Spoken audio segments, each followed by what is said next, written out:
ఈరోజు ఈ మధ్యకాలంలో విడుదలై అతిపెద్ద విజయాన్ని సాధించినటువంటి సప్తగిరి ఎక్స్ప్రెస్ నిర్మాత గారైనటువంటి రవికిరణ్ యాదవ్ గారితో మనం ఉన్నాము. స్వాగతం అండి. మీరు మా ఆదిలాబాద్ జిల్లాకు సంబంధించిన వ్యక్తులు అని తెలుసుకున్నాము. మీరు ఈ ఆదిలాబాద్ జిల్లాలో ఎక్కడ మీరు నివసించిన ప్రాంతము మాకు కొంచెం తెలియజేయండి. యాక్చువల్గా ఏంటంటే మా ఫాదర్ రఘువీర్ యాదవ్ గారండి. సో యాక్చువల్గా తను తాంసీ వాస్తవ్యులు, కాకపోతే నేను పుట్టింది ఆదిలాబాద్ అండి. ఇక్కడే నేను జన్మించింది అండ్ ఇక్కడే దాదాపు ఎల్కేజీ కూడా సెయింట్ ఆన్స్లో చదివింది. అది అప్పుడు తీసుకుని చదువుకుంది. తర్వాత ఫాదర్ రెవెన్యూ డిపార్ట్మెంట్లో పనిచేయటం వల్ల మొత్తం డిస్టిక్ మొత్తం తిరగటం జరిగింది.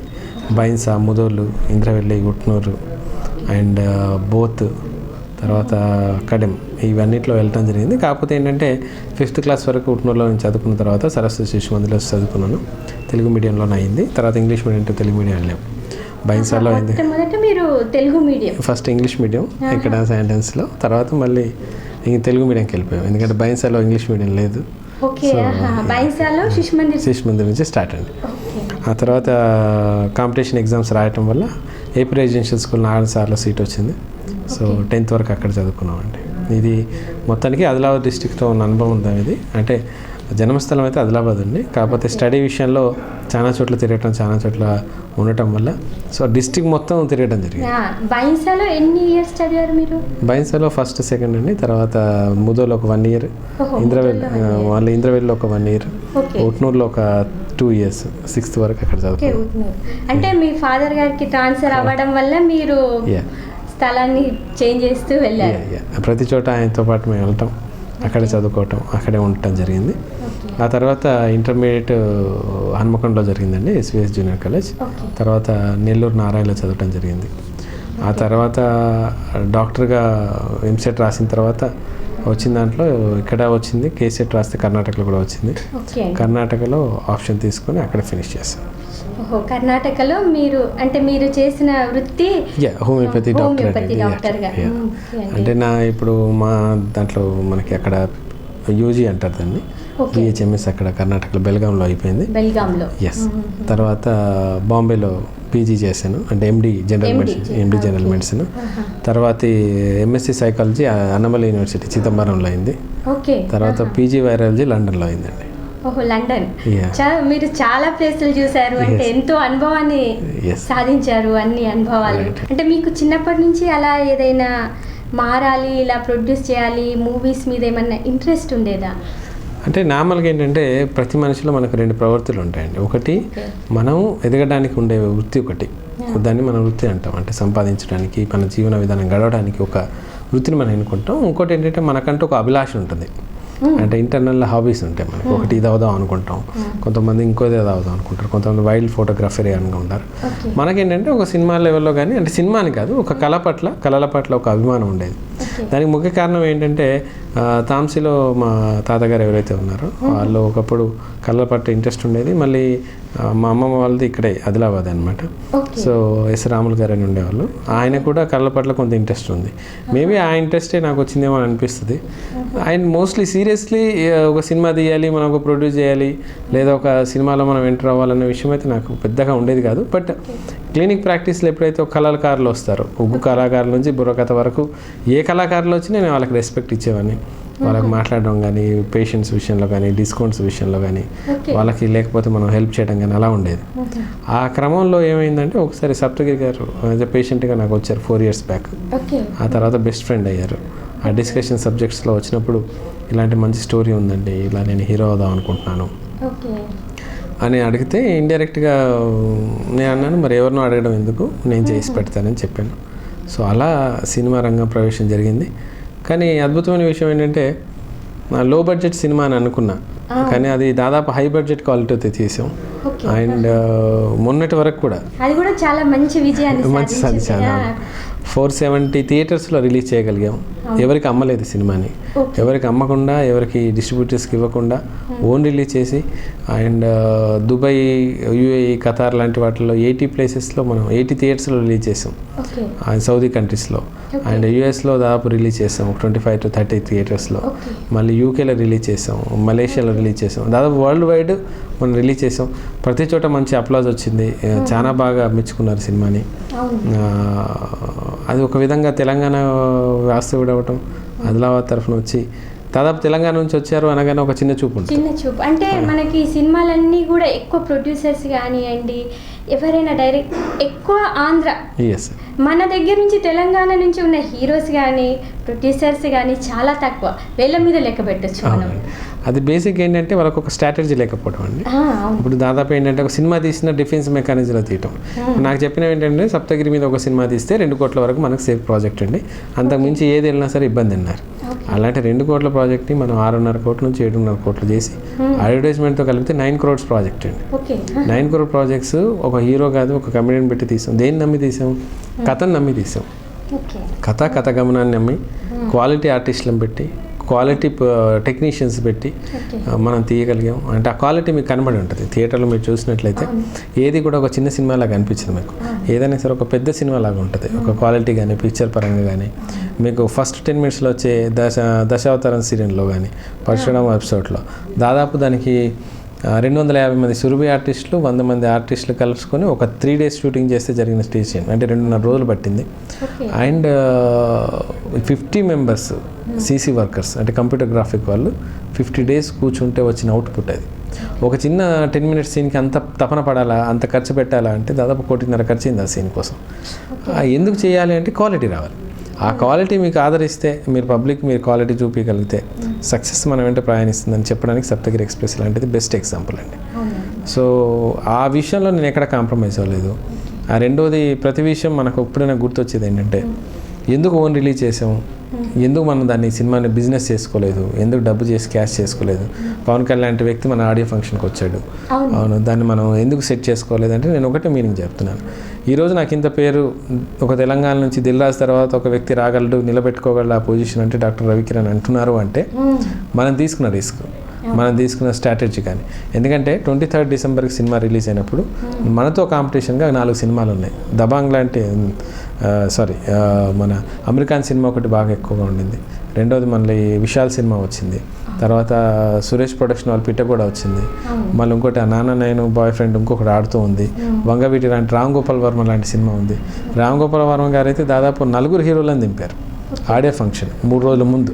ఆ 4 హీరోలను దింపిన తర్వాత అప్పుడు వచ్చి ఆడియో రెస్పాన్స్ బట్టి వంగవీటి, అది మళ్ళీ కాస్ట్ బేస్డ్ సినిమా. ఖచ్చితంగా దాని యొక్క కాంపిటీషన్స్ మనకు ఉంటాయి. దంగల్ లాంటి సినిమా తెలుగులో కూడా డబ్ చేశారు, హిందీలోనే కాదు తెలుగులో కూడా డబ్ చేసి వదిలేరు. అలాంటి టైంలో మనం 320 థియేటర్లు పట్టుకొని అక్కడ ఫైట్ చేసిన తర్వాత మళ్ళీ నెక్స్ట్ వీక్కి మళ్ళీ ఒకటి ఛాలెంజ్, కామెడీ సినిమా ఇంట్లో దయ్యం నాకేం భయం అని రిలీజ్ అయింది. ఆ తర్వాత మళ్ళీ ఇంకొకటి అప్పట్లో కూడా ఉండేవాడు, దానికి రివ్యూస్ బాగా వచ్చాయి. ఆ వాటిని కూడా తట్టుకొని 3వ వారానికి ఎంటర్ అయిన తర్వాత సంక్రాంతి మూమెంట్లో మనకు కొంచెం తగ్గిందండి. అదర్వైజ్ అసలు చాలా ఎక్స్ట్రాడినరీ రెస్పాన్స్ వచ్చింది. బీసీ సెంటర్స్లో చాలా అద్భుతంగా ఆడింది. అంటే నేను ఆంధ్రాలో శ్రీకాకుళం నుంచి నెల్లూరు వరకు విజయయాత్ర చేశాం. ప్రతి చోట కూడా అప్లాజ్ వచ్చింది, ప్రతి చోట కూడా చాలామంది మెచ్చుకున్నారు. సో మన తెలంగాణలో కూడా నల్గొండ నుంచి దాదాపు ఆదిలాబాద్ వరకు, నిర్మల్ ఆదిలాబాద్లో కూడా చేసాం, ఇక్కడ కూడా అప్లాజ్ చేసింది. అసలు నాకు తెలిసిన విషయం ఏంటంటే ఆదిలాబాద్లో తెలుగు సినిమా ఏది వారం మించి ఉండదు.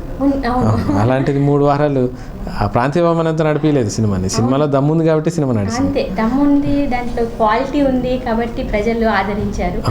అంటే ఇప్పుడు మనము ఒక సినిమా తీయడం అంటే మీకు ఒక మరి కళలు కనండి సాకారం చేసుకోండి అంటారు. అంటే మీకు ఆ కళ ఎప్పుడు ఒక వెంటాడుతూ ఉండేది, అంటే మీరు పెడుతున్నారు అంటే మీకు ఎలా ఉండేది ఆ ఫీలింగ్ చేసినన్ని రోజులు? అంటే మీకు ఏమని టెన్షన్ ఉంటుంది. ప్రతి ప్రొడ్యూసర్ మాకు చాలా మంది అన్నారంటే, ఇప్పుడు ఎంపీ శివప్రసాద్ గారు one of the father character చేశారు. ఆయన Chittoor district MP. And Posani Krishnamurthy కానీ, లేకపోతే తులసి లాంటి ఆర్టిస్టులు కానీ, మళ్ళీ అజయ్ ఘోష్ లాంటి ఆర్టిస్టులు కానీ, గౌతమ్ రాజు లాంటి editors, senior technicians, Ram Prasad గారు, వీళ్ళందరూ ఫస్ట్ డే 1 నుంచి సినిమా స్టార్ట్ అయినాక ఈ రోజు ఎండ్ వరకు కూడా ఏదైతే స్మైల్ నా ఫేస్లో చూసారో అదే స్మైల్ ఉండేది. ఆ కాన్ఫిడెన్స్ ఎందుకంటే మీరు చేసే వర్క్ మీద మీకు క్లారిటీ ఉన్నప్పుడు మీ సక్సెస్ మీ కంట్ల ముందు ఉంటుంది అనేది ఒక నిదర్శనం. స్ట్రాటజీ పర్ఫెక్ట్గా ఉండాలా, ప్లానింగ్ కరెక్ట్గా ఉండాలి, ముందుకెళ్ళే ధైర్యం సత్తా ఉండాలా, ఎక్కడ కూడా డౌన్ అవ్వకూడదు. చిన్న ఎగ్జాంపుల్ ఏంటంటే సినిమా మార్నింగ్ రిలీజ్ అయినప్పుడు యావరేజ్ అన్నారు, మధ్యాహ్నం రివ్యూస్ కొంచెం యావరేజ్గా రాసి మధ్యాహ్నం సినిమా మ్యాట్ని అయిపోయిన తర్వాత సినిమా అయిపోయింది, నిలబడడం కష్టం ఉందన్నారు. అలాంటి దాన్ని సాయంత్రం తర్వాత ఫస్ట్ షో సెకండ్ షో కల్లా సాటర్డే కల్లా సూపర్ హిట్ టాక్ తీసుకొచ్చాం. ఆ రోజు మనం డీలా పడి ఉంటే, ఆ రోజు మనం వెనకం చేసి ఉంటే ఈ సినిమా ఈరోజు నిలబడేది కాదు. మళ్ళీ ఒక తెలంగాణ ప్రొడ్యూసర్ వచ్చాడు, అలా వచ్చాడు ఇలా పోయాడు అన్నమాట, నిలబడిపోయింది. కానీ 3 వారాలు అంతమంది సినిమాలు తట్టుకొని నిలబడగలిగాము అంటే కొన్ని చోట్ల దంగలు వెళ్ళిపోయింది, కొన్ని చోట్ల అన్ని సినిమాలు వెళ్ళిపోయాయి, మన సినిమాతో పాటు వచ్చిన సినిమాలన్నీ. కానీ స్టిల్ నిలబడింది. ఈ సంక్రాంతిలో కూడా 25 థియేటర్లతో మనం ఇంకా ఫైట్ చేస్తూనే ఉన్నాం.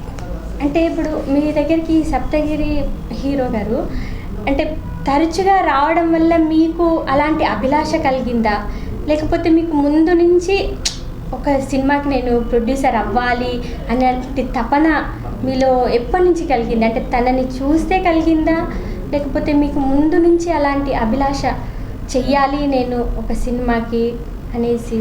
అంటే బేసిక్ ఏంటంటే మేడం, మనం సినిమాలు చూస్తాం మొదటి నుంచి కూడా. కొంతమందికి సినిమాలు ఇంట్రెస్ట్ ఉంటుంది, కొంతమంది స్పోర్ట్స్ ఇంట్రెస్ట్ ఉంటుంది. ఒక సినిమా తీసి మనం కామెంట్ చేస్తాం, ఏం సినిమా తీశాడు, ఇలా తీశాడు, అలా తీశాడు. అయితే ఒకనొక మనకు పేషెంట్స్ పరంగా అయితేనేమి ప్రొడ్యూసర్లు డైరెక్టర్లు చాలా మంది పరిచయాలు ఉంటారు. ఒక డైలాగ్ వేసాడు అనమాట, సార్ చెప్పడం చాలా ఈజీ, ఒక మంచి సినిమా తీసి మాట్లాడమని చెప్పండి జనాల్ని అన్నాడు. సో ఈయన రావటం, మనం ఎందుకు ఒక మంచి సినిమా తీసి జనాలకు ఎగ్జాంపుల్ చెప్పలేం. ఒక కుటుంబ విలువలతో ఉన్న సినిమాని ఒక కమర్షియల్ యాంగిల్లో కాకుండా ఎటువంటి అసభ్యత అశ్లీలత లేని సినిమాని మనం తీసి నిలబెట్టి సక్సెస్ చేయగలిగితే 10 మందికి ఆదర్శం అవుతాం కదా. నమ్ముకున్న విలువలు కూడా నమ్ముకుంటే సక్సెస్ అవ్వచ్చు అనేది ఒకటి మన ఎగ్జాంపుల్ ఎందుకు చేయకూడదు. So that's why I taken a risk. నిజంగా చెప్పాలంటే చాలా రిస్క్. ఒక కామెడీ యాడ్ మీద 8 crores అంటే నాకు నాని లాంటి సినిమాలతో అయిపోద్ది, బిజినెస్ కూడా అయిపోద్ది. అదే ఇప్పుడు సప్తగిరి హీరో గారు చెప్తూ తను ఏమన్నారు అని అంటే, నేను వెళ్తూ ఉన్నప్పుడు డాక్టర్ గారు తను వృత్తిలో కూడా చాలా నైపుణ్యం సాధించారు. ఫస్ట్ 5 days చూశాను, నాకేం రిజల్ట్ కనబడలేదు. తర్వాత 6th day రోజు నుంచి నాలో మటమాయం చేసేసారు నాలో ఉన్నది.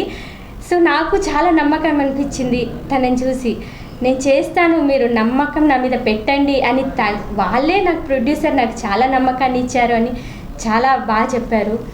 మీరు దీని మీద స్పందన ఏంటి మీరు? నార్మల్గా ఏంటంటే మనం ఎప్పుడైనా ప్రొడ్యూసర్ అనేవాడు ఒక లీడర్ అండి. అవునండి. Captain of the ship director అయినా షిప్ నడిపించేవాడు నడిచేవాడు అంతా ప్రొడ్యూసర్ అని. ఒక టీంని మనం లీడ్ చేస్తున్నప్పుడు మొత్తం టీం బృందంలో ఎవరైనా సరే డౌన్ అవ్వకుండా చూసుకోవాల్సిన బాధ్యత మనది. ఒకరు నిరుత్సాహపడ్డా, ఒకవేళ బాగా రాకపోయినా తప్పులు ఎంచకుండా, ఒకరిని క్రిటిసైజ్ చేయకుండా పర్ఫెక్ట్గా నడిపించగలిగితే ఒక జట్టు కానీ, ఒక సినిమా యూనిట్ కానీ, ఒక సినిమా కానీ ఖచ్చితంగా సక్సెస్ అవుతుంది. అది నేను నమ్మిన సిద్ధాంతం. ఆయన ఎప్పుడు డౌన్ అయినా సరే నేను పుష్ చేశాను. ఇప్పుడు ప్లేసెస్ విషయంలో కూడా ఒకప్పుడు ఆయన ఏమన్నాడు, బెంగళూరు కానీ కూర్గ్ కానీ అక్కడ మనం తీద్దామన్నారు. లేదు, నేను పట్టుబట్టి క్వాలిటీ కోసం యూరోప్ వెళ్ళాము. యూరోప్లో మనం జర్మన్ కానీ పోలాండ్లో చేసాం. అక్కడ వాళ్ళతో డీల్ చేసాం. అసలు అందరు షాక్ ఏంటంటే అసలు కాంట్రాక్ట్ ఎలా దొరికింది, అంతమందిని ఎలా మేనేజ్ చేశారు, అంత సీన్స్ ఎట్లా చేశారు. అక్కడ కూడా చాలా కష్టాలు వచ్చినాయి. కెమెరా జామ్ అయింది, ఆపరేట్ అవ్వలేదు, వర్షాలు పడ్డాయి. బట్ ఒక 50 members క్రూతో నడిపించాం, సక్సెస్ చేసాం. ఆ సక్సెస్ చేస్తూ క్లినిక్ ఎక్కడ నేను బంగొట్టింది లేదు, క్లినిక్ ఆకకుండా లేదు. మొత్తం మనకు ఆల్ ఓవర్ తెలంగాణ ఆంధ్రప్రదేశ్లో 10 branches ఉన్నాయి, మాస్టర్స్ హోమియోపతి అని చెప్పేసి. ఆ మొత్తం క్లినిక్స్ అటెండ్ చేస్తూ అక్కడే వర్క్ చేస్తూ ఇక్కడ వర్క్ చేస్తూ దాదాపు 18 to 19 hours వర్క్ చేశాను. కాబట్టి ఈరోజు అందరి ముందు మనం కొంచెం నిలబడగలిగాం. 2 వైపులా న్యాయం చేశారు ఖచ్చితంగా. ఎందుకంటే మనం నమ్ముకున్న పేషెంట్స్ని మనం వదలలేం కదా. మీ ఎంత హాబీ ఉన్నా సరే మన బాధ్యత మనం వదులుతాం. That is called responsibility. మేము విన్న దాని ప్రకారం సప్తగిరి ఎక్స్ప్రెస్ అనేసి ఈ విడుదలైంది, కానీ దానికి మీరు ముందు అనుకున్నది కాటమరాయుడు అని అనుకున్నట్టు తెలిసింది. అంటే కాటమరాయుడు అని ఎందుకు టైటిల్ పెట్టాలనుకున్నారు? అంటే కాటమరాయుడు అంటే తను పెట్టుకున్నప్పుడు కూడా కాటమరాయుడు ఇలా టైటిల్ పెట్టుకున్నాను అనేసి చెప్పారు. అంటే దాన్ని మళ్ళీ తీసేసి సప్తగిరి ఎక్స్ప్రెస్ అని పెట్టడం, దాని స్టోరీ అంతా మీకు చెప్తానమ్మా క్లుప్తంగా. బేసిక్ ఏంటంటే నార్మల్గా నేను క్లినిక్లో ప్రాక్టీస్ చేస్తున్నప్పుడు, కరీంనగర్ క్లినిక్లో ప్రాక్టీస్ చేస్తున్నాను. ప్రకాశం డిస్ట్రిక్ట్ నుంచి ఒకళ్ళు అడిగారు అనమాట, మార్కాపురం నుంచి, సార్ మేము ఒక టెంపుల్ కడుతున్నాం, మీరేమైనా డొనేట్ చేయగలరా అని. ఆ టెంపుల్లో మనం డొనేట్ చేసాం, విగ్రహ ప్రతిష్ఠ చేయించాం. తర్వాత తెలిసింది ఏంటంటే అది కాటమరాజు టెంపుల్ అని. కాటమరాజు టెంపుల్ అని. కాటమరాజు టెంపుల్ అంటే శివుడి రూపం, పరశురాముడి రూపం అనమాట. సో కాటమరాజు టెంపుల్ అన్న తర్వాత మనం డిస్కస్ చేసేటప్పుడు కాటమరాజు టైటిల్ ఒకటి వచ్చింది, ఇది మనకు సెంటిమెంట్గా వర్కౌట్ అవుతుందని చెప్పి పెట్టాం. దాదాపు 80% షూటింగ్ అయిపోయిన తర్వాత మన శరత్ మార్ 80% అయిపోయింది. షూటింగ్ అయిపోయిన తర్వాత మీరు చూస్తుంటే సినిమాలో సప్తగిరి వేసుకున్న నేమ్ ప్లేట్ మీద కాటమరాయుడు అని ఉంటుంది. ఎందుకంటే ఎన్ని కరెక్షన్స్ చేయాలో అన్ని చేసాం, అది చేయలేకపోయాం. ఇంకా సీసీ వర్క్ లెవెల్లో కూడా ఇబ్బంది అయిపోయింది.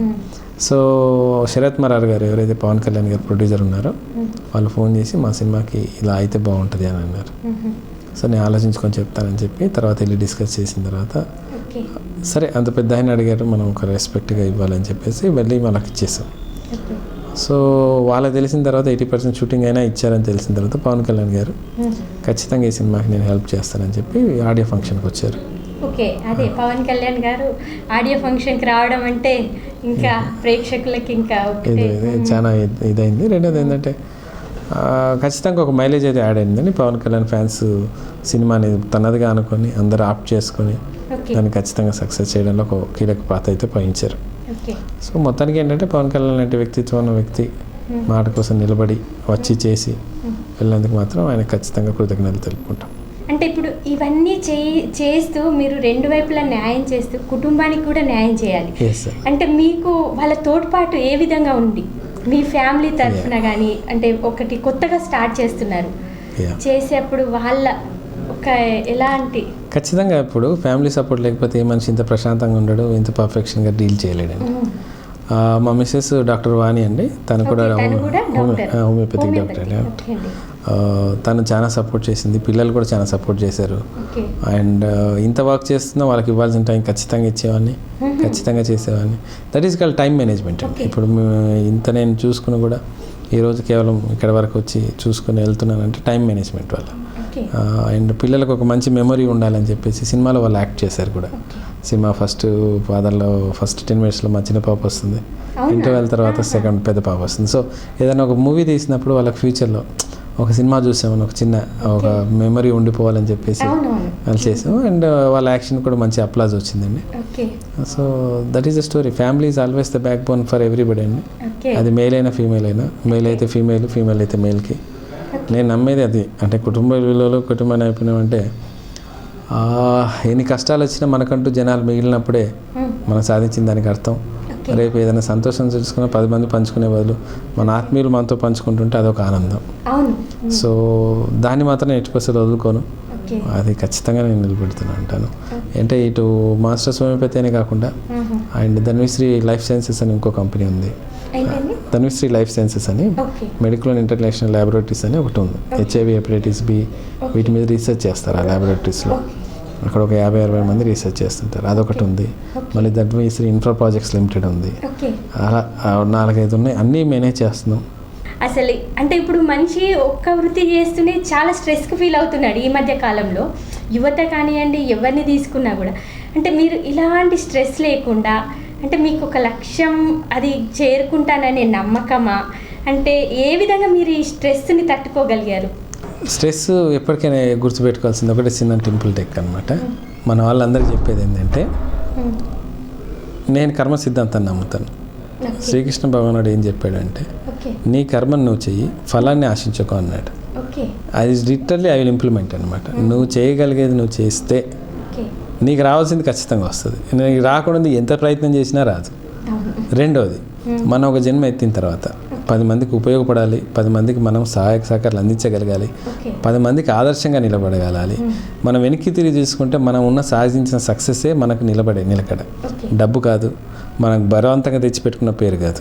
ఒక మనిషి మనం వెళ్తే ఒక రోజు నిల్చొని గౌరవంగా మనకు నిల్చున్న రోజు మనం నిజంగా లైఫ్లో సక్సెస్ అయినట్టు. అది నేను మనస్ఫూర్తిగా నమ్ముతాను. నేను ఇన్ని కంపెనీలు పెట్టడానికి రీజన్ అయినా, ఇంత రిస్క్ తీసుకుని సినిమా తీసుకోవడానికి అయినా, మన వల్ల 10 మందికి ఉపాధి కలగాలి, 10 మంది బతకగలగాలి, 10 మంది సుఖంగా బతకగలగాలి. నా ఏమేంటంటే లైఫ్ ఎయిమ్ ఈజ్ మనం చచ్చేలోగా జీవకోటి అందరికీ హెల్ప్ చేయగలగాలి. అంటే ఒక మనిషికి హెల్ప్ చేయడం పెద్ద విషయం కాదండి. మన జాతి మనకి హెల్ప్ చేసుకోవడం అది పెద్ద విషయం కాదు. దానికే పెద్ద విషయంలాగా మనం మాట్లాడతాం. పశు పక్షాదులు కానీ వృక్షాదులు అన్నిటికీ మనం దానికి మనం హెల్ప్ చేయగలిగితే అది నిజంగా సార్థకతం అని నేను నమ్ముతాను. రెండోది ఏంటంటే, దేవుడు మనిషిని అందరినీ చూసుకోవడానికి ఒక రిప్రజెంటేటివ్గా పెట్టాడు. మన మనుషులు చూసుకోవడానికి కాదు. అంత తెలివి ఎందుకు ఇచ్చాడు? నీతో పాటు ఉన్న పక్షులను ఆదుకోమని, నీతో పాటు ఉన్న వృక్షాలను ఆదుకోమని, ఈ భూగోళాలను చూసుకోమని చెప్పి నేను ఒక రిప్రజెంటేటివ్గా పెట్టాడు. పర్యావరణం మొత్తాన్ని చూసుకోవడానికి నీకు ఒక రిప్రజెంటేషన్ పెట్టాడు. అందువల్ల ఈ చెట్లు నరికితే నీకు వచ్చే బాధ ఏందో నీకు తెలుసు. జనాగోటి ఇప్పుడు ఫుడ్ చైన్ సైకిల్ అని ఉంటుంది మనకి, వాటిని డ్యామేజ్ చేస్తే వచ్చే డ్యామేజ్ ఏందో నీకు తెలుసు. అయినా మనం చేస్తున్నాం చూడండి, that is really question mark చేసుకుంటున్నాడు. సో నేను ఎప్పటికీ నమ్మేది ఏంటంటే, మనిషి తన కోసం బతకటం, మనిషి తోటి మనుషుల కోసం బతకడం పెద్ద విషయం కాదు. మనిషి ప్రపంచం కోసం బతకడం అనేది చాలా ఇంపార్టెంట్. అది బతికిన రోజు మీరు అన్నారే స్ట్రెస్ ఉండదు, ఏముండదు, అంత హ్యాపీనెస్ ఉంటుంది. మీరు ఇప్పుడు ప్రొడ్యూసర్గా చేయాలి అనుకున్నారు, దాంట్లో సక్సెస్ సాధించారు, ఒక కిరణమై వచ్చారు, ఒక కిరణాన్ని అందరికీ చూపించారు. అదేవిధంగా మీరు చూడడానికి హీరోలాగా ఉన్నారు. మరి మీకు నటనపై ఏమైనా ఆసక్తి ఉందా? అంటే ఎవరైనా తీసి ఒక సినిమా చేయాలనుకుంటున్నాము, మీరు నటునిగా మా దాంట్లో యాక్ట్ చేస్తారా అనేసి ఎవరైనా ఆఫర్ ఇచ్చారనుకోండి, మీ స్పందన ఏ విధంగా ఉంటుంది? ఆఫర్లు కొత్తగా కదండి, ఎప్పటి నుంచి వస్తున్నాయి, మన సినిమా తీయకముందు నుంచే వస్తున్నాయి. అది కాదు, కాకపోతే ఏంటంటే మనం తీసే కథ కానీ, మన కథలో జరిగే మన పాత్ర కానీ నిజంగా అంత న్యాయమైంది అనిపించినప్పుడు అప్పుడు ఆలోచించవచ్చు. నేను నా జీవితంలో నమ్మింది ఏంటంటే, ఏ పాత్రకైతే నేను న్యాయం చేయను, ఏ ఫీల్డ్కి అయితే నేను న్యాయం చేయను, దాంట్లో వేలు పెట్టను, దాన్ని చేయలేను. ఎప్పుడైతే 100% సాటిస్ఫాక్షన్ కంప్లీషన్ నేను చేయగలను, లేదా దీనికి 100% న్యాయం చేయగలను అనుకుంటే మాత్రం ఖచ్చితంగా చేస్తాను. సో అదే ఇది ప్రొడ్యూసర్ అయినా, డాక్టర్ అయినా, రేపు నాటి రీసెర్చ్ స్కాలర్స్ అయినా ఆ విషయంలో చేస్తున్నాను. ఎప్పుడైనా ఒకటి ఏంటంటే మేడం, సక్సెస్ సాధించిన వ్యక్తి యొక్క మాటకు వాల్యూ డిఫరెంట్. సినిమా లెవెల్స్లో కూడా దాదాపు 70% సినిమా అయ్యే వరకు కూడా మేము ఒక పేపర్ ప్రకటన కూడా ఇవ్వలేదు. సినిమా రెడీ అవుతుంది, సినిమా ఇలా పెట్టాము అలా పెట్టాము అని చేయలే. ఏదైనా సరే మాటల కంటే చేతలు ముఖ్యమని నేను నమ్మే వ్యక్తిని. చేతలు చూసిన తర్వాత ఎవ్రీబడి విల్ అప్లాస్. ఇప్పుడు ఈరోజు మనకి శ్రీకాకుళం టు ఆదిలాబాద్ అయితేనేమో, ఆదిలాబాద్ నుంచి చిత్తూరు వరకు అయితే 2 రాష్ట్రాల్లో కూడా, పర రాష్ట్రాల్లో కూడా, పర దేశంలో కూడా మనకు అప్లాజ్ వస్తుంది అంటే ఆ హార్డ్ వర్క్. అంటే ఇప్పుడు ఒకటి విజయం సాధించింది, ఇంకా మీకు నెక్స్ట్ ప్లాన్ ఇంకా ఏదైనా ఉందా? ప్రణాళిక వేసుకున్నారా? ఇంకా ఇప్పుడు ఈ విజయం సాధించాం, దీన్ని ఎస్టాబ్లిష్ చేయాలి. ఒక మంచి కంపెనీగా సాయి సెల్లడ్ సినిమాటిక్ క్రియేషన్స్ని ఎస్టాబ్లిష్ చేయాలి. ఎస్టాబ్లిష్ చేసి 10 మందికి ఔత్సాహిక కళాకారులకు మనం ఇంపార్టెన్స్ ఇవ్వాలి. గమ్మతైన విషయం ఏంటంటే మేడం, ఈ సినిమాలో కొత్త హీరో, కొత్త డైరెక్టర్, కొత్త మ్యూజిక్ డైరెక్టర్, కొత్త యాక్టర్స్, దాదాపు 50% కొత్త వాళ్ళని మేము ప్రమోట్ చేస్తాం. ఎందుకు చేస్తాం? ఎందుకంటే పుష్ చేయాలి, మనం ఎవరికొని ఉండాలి. మనం పుష్ చేసిన తర్వాత ఆయన నిలబెట్టుకున్నాడు లేదా వాళ్ళ ఇష్టం. ఆ బేస్ ఒక పునాది, ఒక స్టేజ్ అయితే మనం వాళ్ళకి క్రియేట్ చేయాలి. అది నేను నమ్మే విషయం. రేపన్నాడు ఇంతమంది కళాకారులకు మనం ఇవ్వగలగాలంటే మన బ్యానర్ నిలబడాలి. రెండోది ఏంటంటే, కళ అందరికీ అబ్బదండి. కళ అబ్బిందంటే అది గాడ్స్ గ్రేస్. వాళ్ళకి గాడ్స్ గ్రేస్ ఉన్నందుకు ఒక స్టేజ్ క్రియేట్ చేయగలిగితే 10 మంది కళాకారులను మనం ఇంట్రడ్యూస్ చేసిన వాళ్ళం అవుతాం. అది ఒక ఇంట్రడ్యూస్ అండి. నెక్స్ట్ ఏంటంటే, హోమియోపతిని అగ్రికల్చర్ ఫీల్డ్లో ఉన్నాం, వెటనరీ ఫీల్డ్లో కూడా డెవలప్మెంట్ చేయటం. దాంట్లో మనం ఇంకా రీసెర్చ్ చేయటం. ఆల్రెడీ నేను వెటనరీలో రీసెర్చ్ చేసాం. ఆవుల విషయంలో కానీ, ఈము పక్షుల విషయంలో కానీ వాటిలన్నీ రీసెర్చ్ చేయటం. ఇంకా ఆదిలాబాద్ కూడా ఏదైనా మంచి పనులు చేయటం. మన ఆదిలాబాద్ డిస్టిక్ని కూడా ఎప్పుడు మన చిన్నప్పటి నుంచి నేను వినబడేది ఏంటంటే, అత్యంత వెనుకబడిన జిల్లా, అక్షర క్రమంలో ముందున్న జిల్లా అంటే అది చిన్నప్పటి నుంచి ప్రతి దగ్గర విన్నాను నేను. కాకపోతే ఏంటంటే, నేను చెప్పేది ఏంటంటే, అక్షర క్రమంలో అభివృద్ధి క్రమంలో కూడా 2 ఆలే కలవాలనే నా ఆశ. ఓకే, అంటే ఇప్పుడు మన ఈ గిరిజన ప్రాంతము ఆదిలాబాద్ జిల్లా అంటే కళాకారులు కూడా, నటులు కూడా అసలు ఈ ప్రాంతం నుంచి వెళ్ళి ఎక్కువ మంది ఎక్కడా అసలు హిట్ అయింది కనబడట్లేదు. అలాంటి వారిని మీరు ఎలా పైకి తీసుకొద్దాం అనుకుంటున్నారు? ఇక్కడ కూడా ఇప్పుడు యువత ఈ మధ్య ఫేస్బుక్లు కానివ్వండి, ఇప్పుడు సామాజిక సంధానం ఎక్కువ అయిపోయేసరికి ప్రతి ఒక్కరు కూడా ముందుకెళ్ళాలని అనుకుంటున్నారు. నటులకు మన దగ్గర తక్కువ ఉన్నారని ఏం కాదు, కానీ ఎవరి దృష్టి ఆంధ్ర అక్కడి నుంచి దృష్టి మన తెలంగాణ పైన పడట్లేదు. ఒక్క హీరోగా నితిన్ ఉన్నట్టు ఇంకా చాలామంది హీరోస్ కూడా మన దగ్గర దాగి ఉన్నారు. వాళ్ళని వెలిక్కి తీస్తే ముత్యంలాగా మెరుస్తారు. కిరణమైనటువంటి మీరు వాళ్ళని ఏ విధంగా పైకి తీసుకొద్దాం అనుకుంటున్నారు? ఎప్పటికైనా సరే ఒక చిన్న విషయం ఏంటంటే, నేను కళాకారుని, నేను హీరోని, నేను మ్యూజిక్ డైరెక్టర్ని, నేను పాట బాగా పాడతానని నువ్వు అనుకుంటే సరిపోదు, జనాలు అనుకోవాలి. జనాలు నీకు దాన్ని టాలెంట్ని మెచ్చుకోవాలి. ఒకటి నేను అంటే ఏంటంటే, నువ్వు ముత్యం అయితే నేను సాన పెడితే షైనింగ్ వస్తావు, నువ్వు వజ్రం అయితే నేను సాన పెడితే వైరింగ్ వస్తావు, నువ్వు రాయి అయితే నేను ఏం చేయను. అవునా కదా? నువ్వు నీది అనుకొని నేను చేయగలను నువ్వు అనుకుంటే సరిపోదు. నీ తోటి వాళ్ళు, నువ్వు చుట్టుపక్కల వాళ్ళు, న్యూట్రల్ వాళ్ళు, ఎంత మంచి వాయిస్ అయ్యా నీది, పాడితే ఎంత బాగుంది, అట్లాంటి వాళ్ళలో మేము పుష్ చేయగలుగుతాం. రెండోది ఏంటంటే, బయటోడికి 85% టాలెంట్ ఉండి నీకు 65% టాలెంట్ ఉన్నా నిన్ను నేను పుష్ చేస్తాను. ఎందుకంటే మీ ప్రాంతం వాడిని, నీ డిస్ట్రిక్ట్ వాడిని, కానీ ఆ 65 కూడా ఉందా లేదా అనేది ఛాలెంజ్ చేసుకోండి. రెండోది ఏంటంటే, పరిసరాలతో, ప్రపంచంతో కాంపిటీషన్ పడ్డాన్ని నేర్చుకోండి. ఈరోజు నేను ఏదో సక్సెస్ అయ్యాను కాబట్టి కారణం ఏంటంటే, నేను బయటికి వెళ్ళి ప్రపంచాన్ని చూసి బయటకు కలిసి ఇంటి రచ్చి గెలుద్దామని వచ్చాను. ఇంటి కలిసి బయటకు వెళ్ళటం కాదు, బయటకు కలిసి ఇంటికి వచ్చాను. ఎందుకంటే సాధించడానికి మనం 10 మందికి నిలబడాలి అంటే మనం సాధించుకొని నిలబడగలగాలి. ప్రపంచాన్ని చూడండి, చాలామంది మన దగ్గర నేను చూసింది ఏంటంటే, అయితే ఓవర్ కాన్ఫిడెన్స్ లేకుంటే లోవర్ కాన్ఫిడెన్స్. ఆ ఓవర్ కాన్ఫిడెన్స్ ఎట్లా ఉండేది, నన్ను మించిన వాళ్ళు లేరని మాట్లాడతారు. లోవర్ కాన్ఫిడెన్స్ అంటే ఏందన్నా నాకు ఏమీ రాదంటాడు. రెండవది, దానికి తోడు పేరెంట్స్ పుష్ లేదు, ఎవరు ఎంకరేజ్ చేయరు. అంతెందుకు సినిమా తీస్తానంటే మా ఇంట్లో ఎంకరేజ్ చేయలేదు, అది లాజిక్.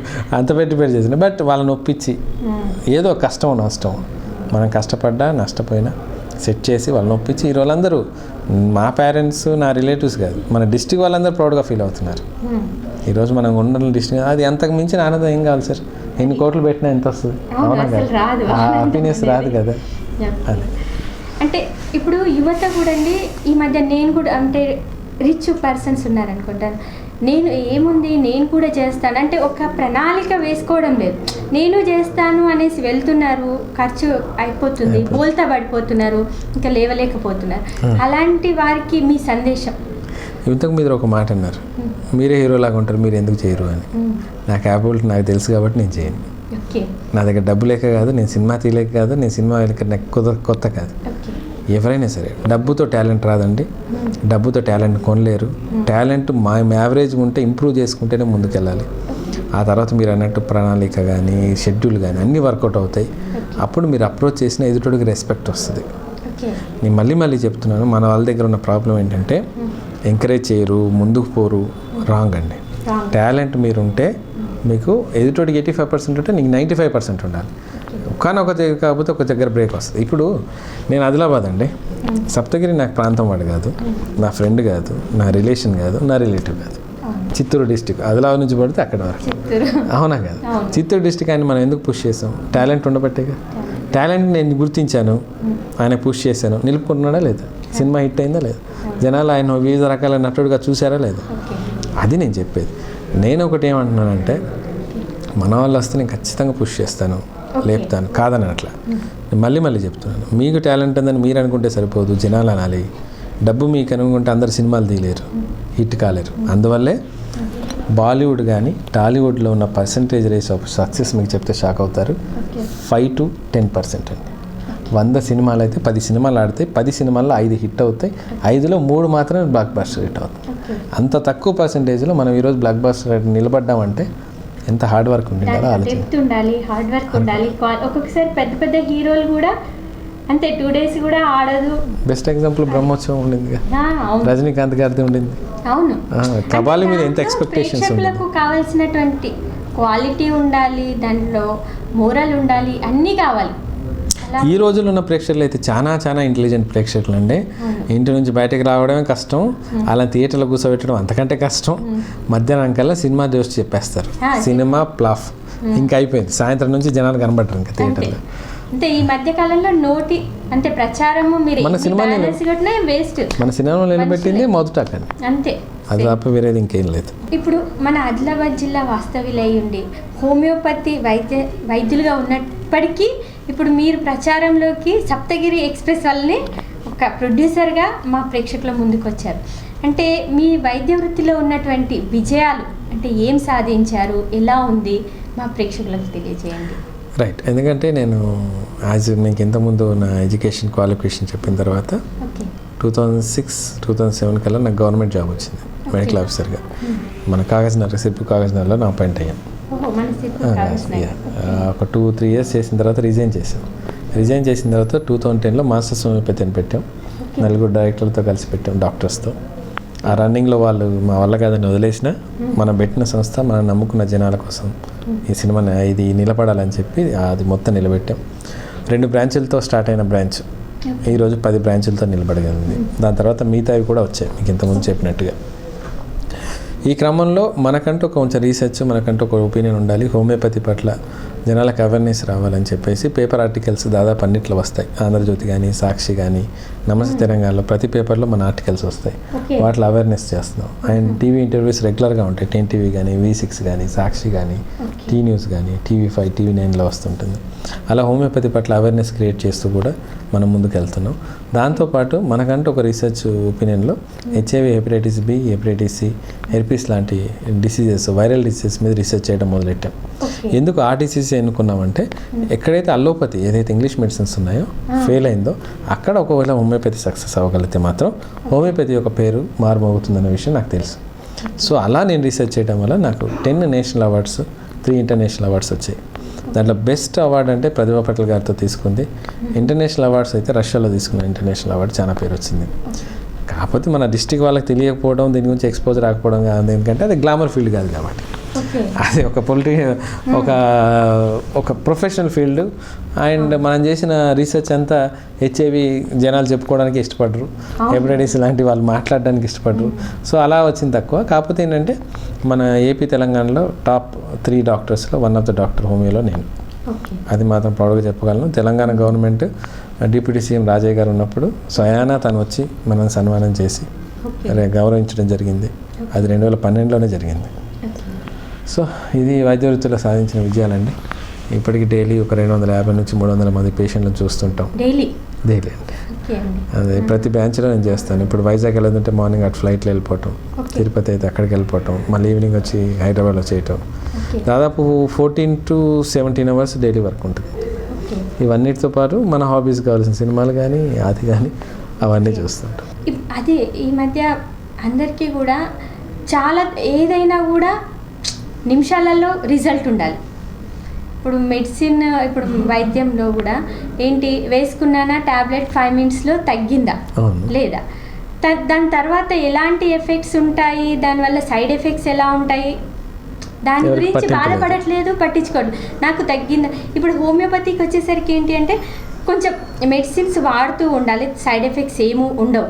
కాకపోతే మనకు ఓపిక అనేది ఉండాలి అనేసి అంటే అది యాక్చువల్గా రాంగ్ కాన్సెప్ట్ అండి. ఇప్పుడు నేను అనేది ఏంటంటే 30 సంవత్సరాల నుంచి బాధపడుతున్న డిసీజ్ 3 రోజుల్లో తగ్గదు.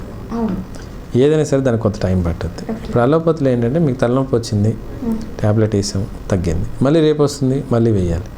నేను చెప్పడం ఏంటంటే హోమియోపతి వాడినట్లయితే మీ తలనొప్పి అనేది ఈరోజు ఒక 100% ఉన్న తలనొప్పి ఈరోజు 30% తగ్గుద్ది. ఈ మంత్, నెక్స్ట్ మంత్ 50%, 60%, 70%, 100%.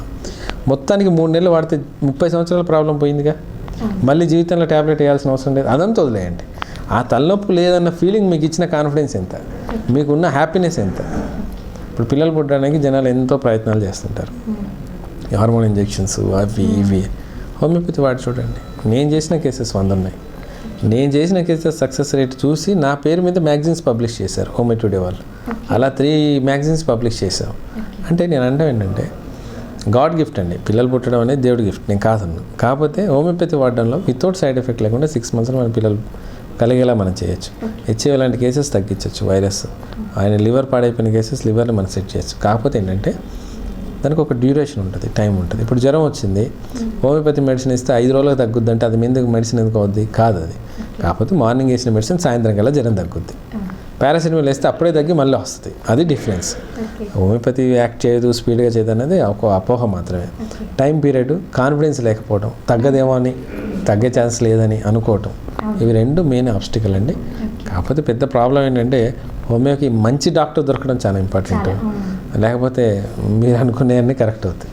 ఓకే, అదే ఇప్పుడు ఈ హోమియోపతిలో ఎక్కువ శాతము అంటే దీర్ఘకాలిక వ్యాధులలో చూస్తున్నట్టయితే కీళ్ళ నొప్పులకి ఏం చేస్తారు, ముందు తక్కువ ఆ మెడిసిన్స్ వేసుకుంటారు, కానీ ఖచ్చితంగా చివరికి వాళ్ళు వెళ్ళేది హోమియోపతికి నాకు తెలిసి. మీరేమంటారు? ఇప్పుడు నేను చూసే కేసులన్నీ అలాగే కదమ్మా. 250 కేసుల్లో 150 కేసులు తిరిగి వచ్చిన కేసులే. నేను అంటాం ఏంటంటే తిరిగి రావటం వల్ల మీ లివరు పాడైంది, కిడ్నీ పాడైంది, మీరు మా దగ్గరికి వచ్చి మొత్తం డ్యామేజ్ అయినాక మాకు రికవర్ చేయమంటే మేము ఎలా చేయగలం? ఇప్పుడు నాకు కూడా ఇవ్వడానికి ఒక ఛాన్స్ ఇవ్వాలి కదా, నేను చూపించడానికి కూడా ఒక ఆప్షన్ ఇవ్వాలి కదా. మొత్తం మీ బాడీ ఒక ఇల్లులాగా అనుకొని ఇల్లు మొత్తం నాశనం చేసుకుని వచ్చి మొత్తం ఇల్లు కట్టి అంటే ఎట్లా కట్టగలను? సో దానివల్ల కొంత టైం పడుతుంది. ఆ సైడ్ ఎఫెక్ట్స్ని క్లియర్ చేయడానికి కొంత టైం పడుతుంది. ఆ బోన్ అరిగిపోయిన వాటిలో మళ్ళీ క్యాల్షియం నింపడానికి కూడా టైం పడుతుంది. సో నేనేమంటున్నానంటే అల్లోపతి 100 డాక్టర్ల దగ్గర తిరిగినా అదే ట్రీట్మెంట్, అందులో పెద్ద మార్పు ఉండదు. Because they are formula based. అది ఖచ్చితంగా ఈ డాక్టర్ వెళ్ళినా అదే పెయిన్ కిల్లర్, ఆ డాక్టర్ వెళ్ళినా అదే పెయిన్ కిల్లర్, ఇక్కడ క్యాల్షియం అయినా అదే, అక్కడ క్యాల్షియం అయినా ఇదే. అల్లోపతిలో వాళ్ళు తీసుకున్న థింగ్ ఏంటంటే డాక్టర్లు మారుస్తారు కానీ సిస్టమ్ మార్చరు. నేను అనేది ఏంటంటే మీకు తగ్గేది ఉంటే 3 మంత్స్లో తగ్గాలి కదా, అంత తగ్గకపోతే ఇంకా తిరగడం వేస్ట్. అప్పుడు హోమియోపతి అయితే ఆయుర్వేదం లాంటి సిస్టమ్ అయినా కూడా మీరు ఆప్ట్ చేయండి, అక్కడ వర్కౌట్ చేయండి. వితౌట్ సైడ్ ఎఫెక్ట్ మీ ప్రాబ్లం తగ్గినప్పుడు ప్రాబ్లం ఏంటి? ఒక 1 మంత్ ఓపిక పట్టడం వల్ల పోయేది ఏంటి? పర్మనెంట్గా తగ్గిపోతుందిగా. పర్మనెంట్ అంటే మళ్ళీ జీవితంలో రాదని కాదు. అంటే 25 సంవత్సరాల మోకాల నొప్పులు వచ్చి మళ్ళీ ముసలితనానికి ఎట్లాగా వస్తాయి అందరితో పాటు, అలా మనం వర్కౌట్ చేసుకోవటమే. సో 100% హోమియోపతి వర్క్ చేస్తుందండి. దానికి ఛాన్స్ ఇవ్వండి, టైం ఇవ్వండి, ఖచ్చితంగా రిజల్ట్స్ వస్తాయి. ఇప్పుడు మనం వైద్యం నుంచి మళ్ళీ ఒకసారి సినిమాలోకి వద్దాం. ఇప్పుడు సప్తగిరి ఎక్స్ప్రెస్ విజయాన్ని సాధించింది. ఏదైనా ఒక మూవీ విజయాన్ని సాధిస్తే ఈ మధ్య వచ్చిన ట్రెండ్ దానికే మళ్ళీ సప్తగిరి ఎక్స్ప్రెస్ 2 సీక్వెన్స్. మరి మనది కూడా సప్తగిరి ఎక్స్ప్రెస్ సీక్వెన్స్ 2 ఉంటుందంటారా? చెప్పలేము, ఉండొచ్చేమో. స్క్రిప్ట్ బాగా ఉంటే ఎందుకు కాదనకూడదు. అంటే సీక్వెల్ తీయడంలో మనకు అడ్వాంటేజ్ ఏంటంటే అదే పేరుని మళ్ళీ వాడుకోవటం. సో నేను ఇంట్రడక్షన్ ఇవ్వక్కర్లే, సినిమా ఏంటో ఒకసారి చూసిన తర్వాత రెండో సినిమా కూడా బాగుంటుంది అనుకుంటాం. ధూమ్ 1, ధూమ్ 2, ధూమ్ 3. ఇప్పుడు ఇది మీ సీక్వెల్స్ ఎక్కువ హాలీవుడ్లో చూస్తారు.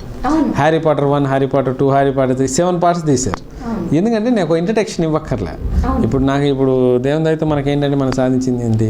సాయి సెల్లర్, డాక్టర్ రవికిరణ్ ద్వారా వచ్చే సినిమా ఒక సినిమాని అద్భుతంగా తీశాడు, రెండో సినిమా కూడా బాగుంటుందని ఇండస్ట్రీ టాక్ ఉంటుంది. పబ్లిక్లో టాక్ ఏంటి? సప్తగిరి ఎక్స్ప్రెస్ రెండో టాక్ వచ్చిందంటే వాళ్ళకి ఆ టాక్ అనమాట. సో నేనేంటంటే ఎప్పటికైనా సరే కథే ఇంపార్టెంట్. హీరోలను బట్టి కథలు నేను ప్రిపేర్ చేయను.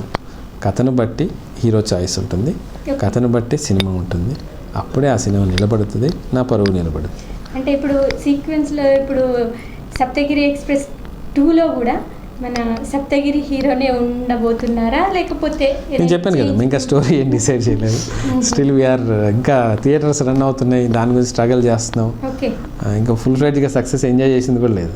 So we'll try it and we'll do it and. ఇప్పుడు రవికిరణ్ అంటేనే 2 నేమ్స్. రవి అంటే సూర్యుడు ఉదయించినట్టు వైద్యంలో ఉదయిస్తున్నారు, అందరికీ ఉదయించి బాధల్లో తగ్గేట్టుగా చేస్తున్నారు. సినిమాలో కూడా ఒక కిరణమై మీరు ప్రకాశించాలనేసి మా ఆదిలాబాద్ ప్రేక్షకులందరూ మీకు ధన్యవాదాలు తెలుపుకుంటారండి. మీరు ఇలాంటి సినిమాలు ఇంకా తీస్తూ చాలా సక్సెస్ని సాధించాలనేసి కోరుకుంటున్నాము. రైట్. అంటే ముఖ్యంగా ఏంటంటే మన ఇంత కష్టపడి ఈరోజు మీతో ఇంత మాట్లాడడానికి మెయిన్ రీజన్ ఏంటంటే మన ఇంటర్వ్యూ వల్ల మన జీవితం యొక్క గమనాన్ని చూసిన వాళ్ళ కొంతమంది అయినా మారగలిగి ఒక్కరైనా ఇన్స్పిరేషన్ తీసుకొని మనం ఉన్న స్టడీస్ కానీ మనం ఉన్న ఏరియా మనకు ఆటంకం కాదు, మనం కష్టపడి నిలబడితే ఎక్కడైనా గెలవచ్చు. ప్రపంచంలో అందరూ ఉండేది మనుషులేగా, వేరే జంతువులు ఏలియన్స్తో ఉండట్లేదుగా. ఈ మెంటాలిటీ ఆ మెంటాలిటీ ఎక్కడైనా ఒకటే మెంటాలిటీ. కాకపోతే వాళ్ళు ఎడ్యుకేటెడ్ పాజిటివ్ డిఫరెన్స్ ఉంటుంది, ఇక్కడ కొంచెం డిఫరెన్స్ ఉంటుంది. అది తెలుసుకొని ఫైట్ చేసుకొని నిలబడగలిగి కొంతమందైనా పైకి తీసుకురాగలిగితే వాళ్ళని చూసి నన్ను చూసి పైకి వస్తే మనం చేసిన ఇంటర్వ్యూ కానీ మనం దాన్ని తీసిన దానికి కానీ ఇస్ విల్ బి దాన్ని సాకారం అవుతుంది. మీరు ఇంత అమూల్యమైనటువంటి సమయాన్ని మా ఛానల్కి వచ్చి మన ఆదిలాబాద్ ప్రేక్షకుల కోసం వెచ్చించినందుకు చాలా ధన్యవాదాలు తెలుపుకుంటున్నాము. ధన్యవాదాలు. ఇది నా ప్లెజర్ అండి. మన వాళ్ళ కోసం మనం చేసింది ఎప్పుడు పెద్ద ప్లెజర్ కాదు, మన వాళ్ళ కోసం మనం చేసేది బాధ్యత. అది బాధ్యత. ఒక తండ్రి పిల్లడి పట్ల చేసేది బాధ్యత, మన ఊరు వాళ్ళు మన వాళ్ళ కోసం చేసుకోవడం ఒక బాధ్యత. Thank you very much.